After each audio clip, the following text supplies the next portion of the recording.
implementation. Nah, kurikulum implementation atau implementasi kurikulum adalah tahap pelaksanaan kurikulum di lapangan di mana materi pembelajaran yang telah dirancang itu diterapkan oleh guru di dalam kelas.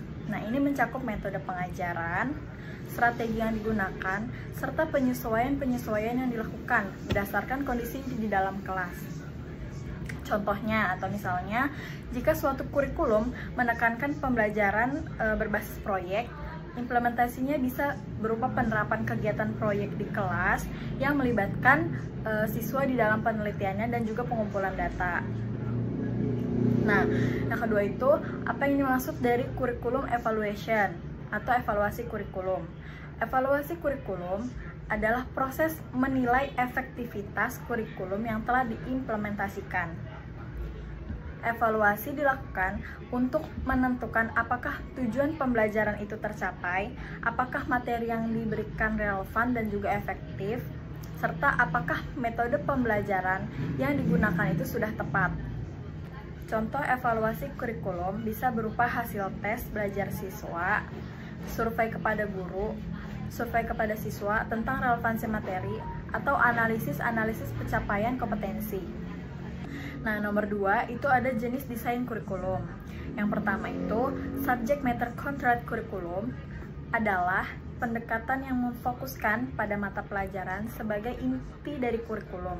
Di dalam pendekatan ini, materi pembelajaran disusun berdasarkan bidang-bidang ilmu tertentu. Contohnya adalah kurikulum yang berfokus pada pengajaran matematika, bahasa, dan sains secara terpisah dan sistematis. Yang kedua, ada interdisciplinary kurikulum. Interdisciplinary kurikulum adalah pendekatan yang mengintegrasikan berbagai disiplin ilmu di dalam satu kurikulum. Nah, pendekatan ini itu menekankan hubungan antara berbagai mata pelajaran untuk memberikan pengalaman belajar yang lebih holistik kepada siswa. Nah, contoh penerapannya, pendekatan ini adalah proyek pembelajaran yang menggabungkan konsep-konsep matematika dan ilmu sosial dalam studi tentang ekonomi. Nah, dari konsep-konsep kurikulum itu memiliki keunggulan dan kekurangannya, keunggulan dan kelemahannya masing-masing. Subject matter content kurikulum memiliki keunggulan, yaitu memungkinkan pengajaran yang lebih mendalam dan terfokus pada masing-masing bidang ilmu. Nah, kelemahannya itu bisa membuat siswa itu terjebak di dalam pemisahan yang kaku antara bidang ilmu. Nah, sehingga kurang pengembangan dan keterampilan berpikir kritis yang menghubungkan pengetahuan dari berbagai disiplin. Nah, selanjutnya interdisciplinary kurikulum. Nah, keunggulannya itu dapat membantu siswa melihat keterkaitan antara bidang ilmu yang mempersiapkan mereka untuk menghadapi masalah di dunia nyata yang sering memerlukan pendekatan multidisipliner.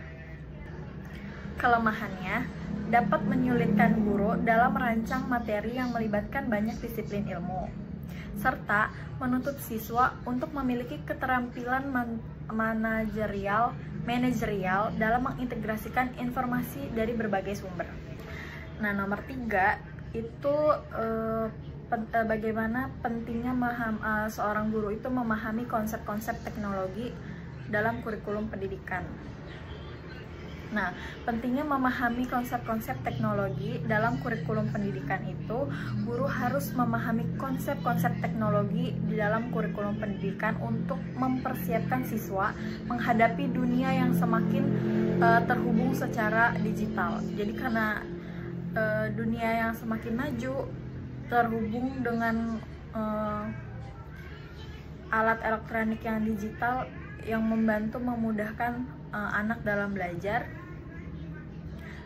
Teknologi informasi dan komunikasi atau TIK adalah keterampilan esensial dalam kehidupan modern, dan kurikulum yang memadukan aspek teknologi akan mengembangkan keterampilan digital siswa.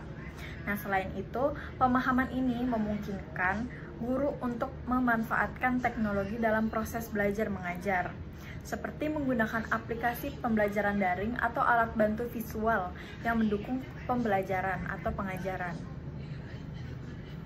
Nah, sekarang jawaban nomor 4. Seperti yang kita ketahui, pengembangan kurikulum itu menduduki kedudukan yang sentral di dalam dunia pendidikan. Nah, oleh karena itu, melakukan pengembangan kurikulum perlu adanya azas-azas atau landasan. Nah, yang pertama itu ada azas iptek dalam pengembangan kurikulum. Nah, azas iptek dalam pengembangan kurikulum mengacu pada prinsip pengembangan kurikulum yang berbasis pada ilmu pengetahuan, teknologi, dan atau teknik iptek.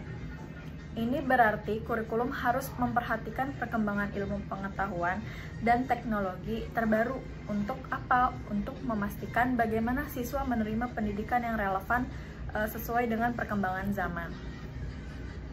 Nah, contoh azas iptek di dalam pengembangan kurikulum itu sendiri untuk mata pelajaran sains, seperti memperkenalkan siswa pada teknologi terbaru dan eksperimen atau riset, seperti penggunaan alat-alat laboratorium yang lebih modern atau simulasi digital. Nah, dengan demikian, siswa tidak hanya belajar teori, tetapi juga cara menggunakan teknologi untuk menggali ilmu lebih dalam. Jawaban nomor 5.